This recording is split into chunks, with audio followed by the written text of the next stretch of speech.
சரி, இன்சுலின் எங்கேருந்து ரெடி ஆகுது? இன்சுலின் வந்து பேங்க்ரியாஸில் இருக்கக்கூடிய பீட்டா செல்கள், அதில் நிறைய செல்கள் இருக்குது. பீட்டா செல்கள்லேருந்து இன்சுலின் வருது.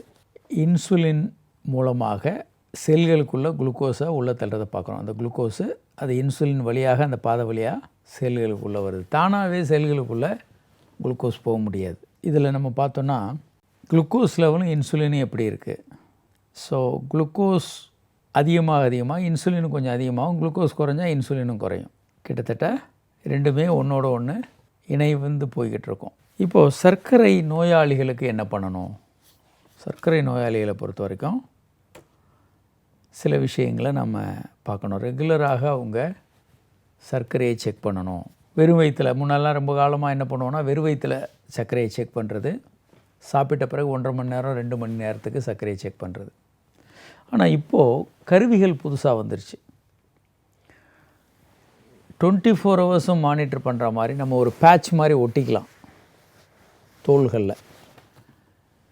அது ஒரு நாளைக்கு 100 முறை சர்க்கரையை செக் பண்ணுது அந்த கருவி. அது செக் பண்ணுறதை வெளியே எடுத்து பார்க்குறதுக்கு ஒரு ரீடர் கையில் வச்சுக்கலாம். சின்ன செல்ஃபோன் மாதிரி இருக்கும். அப்போது நம்ம இதில் கொஞ்சம் முன்ன பின்ன இருக்குது. ஏன்னா இந்த கருவியில் சர்க்கரையை டெஸ்ட் பண்ணுறது வந்து நேரடியாக ரத்தத்திலேருந்து பண்ணுறதில்ல. ரொம்ப ஆழமாக அந்த ஊசி போகாது. தோலுக்கு கொஞ்சம் கீழே போயிட்டு அங்கே இருக்க ஃப்ளூயிடிலேருந்து சர்க்கரை அளவை பார்க்குது. இந்த மாதிரி 24 ஹவர்ஸ் செக் பண்ணக்கூடிய மெத்தட்லாம் இப்போ வந்தாச்சு. ஸோ சர்க்கரை நோய் எப்படி கண்டுபிடிக்கிறது? சாப்பிட்றதுக்கு முன்னால் 70லேருந்து 115 வரைக்கும் இருக்குது. சர்க்கரை நோய் இல்லாமல் இருந்தால் அது நார்மல்னு எடுத்துக்கிறோம். A1C வந்து 6க்குள்ளே இருக்கணும். சர்க்கரையோடு இருந்ததுன்னா வெறும் வயிற்றில் வந்து அல்லது சாப்பிட்றதுக்கு முன்னால் 110, அதை விட குறைவாக இருக்கணும்.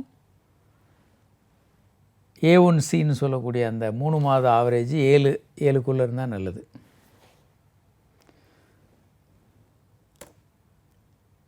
இந்த A1C அப்படின்றது இந்த மாதிரியான ஒரு தெர்மாமீட்டர் மாதிரி ஒரு மீட்டர்.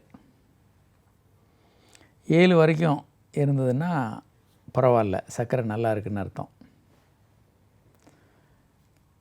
8 ஓரளவுக்கு நல்ல கண்ட்ரோல்னு அர்த்தம்.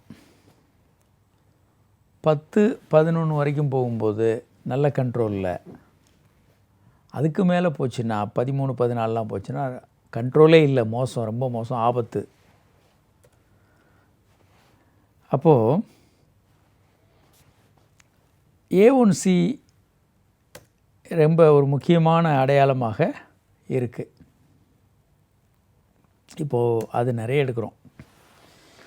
முன்னெல்லாம் நோயாளிகள் வந்து சர்க்கரை டெஸ்ட்டுக்குன்னா ரெடியாகி வந்துடுவாங்க. அது வரைக்கும் கண்ட்ரோலில் இருக்காது. டெஸ்ட் பண்ணுற அன்றைக்கி கொஞ்சம் ஒழுங்காக சாப்பிட்டு மாத்திரை போட்டு எக்ஸசைஸ் பண்ணிவிட்டு கொஞ்சம் குறைச்சிட்டு வந்துடுவாங்க. ஆனால் இப்போ அப்படி தேவையில்லை. A1C பார்த்தோன்னா நமக்கு தெரிஞ்சிருது. A1C வந்து 7க்கு கீழே வைக்கணும். அவங்க 7க்கு கீழே A1C சரியாக வைக்கலைன்னா இருதயத்தை சர்க்கரை நோய் பாதிக்கும், மூளையை பாதிக்கும், இரத்த நாளங்களை பாதிக்கும், கண்களை பாதிக்கும், கிட்னியை பாதிக்கும், நரம்புகளை பாதிக்கும், கால்களில் உணர்வுகள் இழந்து போயிடும், கால்களை பாதிக்கும். சர்க்கரையை எப்படி செக் பண்ணுறது? சர்க்கரை எப்படி நம்ம செக் பண்ணுறது? சின்ன வீட்டிலேயே செக் பண்ணுற மீட்டர்ஸ் எல்லாம் இப்போ வந்துருச்சு. ஸோ நம்ம அதை வச்சு ஒரு சின்ன ப்ரிக் பண்ணி ஒரு ட்ராப் பிளட் எடுத்து செக் பண்ணிட முடியும். அதை நம்ம ரெகுலராக எழுதி வச்சுக்கிட்டு கண்ட்ரோல் பண்ண முடியும். சாப்பிட்றதுக்கு முன்னால், காலையில் வெறும் வயிற்றில் சாப்பிட்ட பிறகு, மதியானம் சாப்பிட்றதுக்கு முன்னால், சாப்பிட்ட பிறகு, நைட்டு சாப்பிட்றதுக்கு முன்னால், இப்படி நம்ம அதை எழுதி வைத்து கொண்டு கண்டுபிடிக்க முடியும் எப்படி நம்ம டயட் கண்ட்ரோல், சர்க்கரை கண்ட்ரோல் இருக்குது என்பதை நாம் கண்டறிய முடியும்.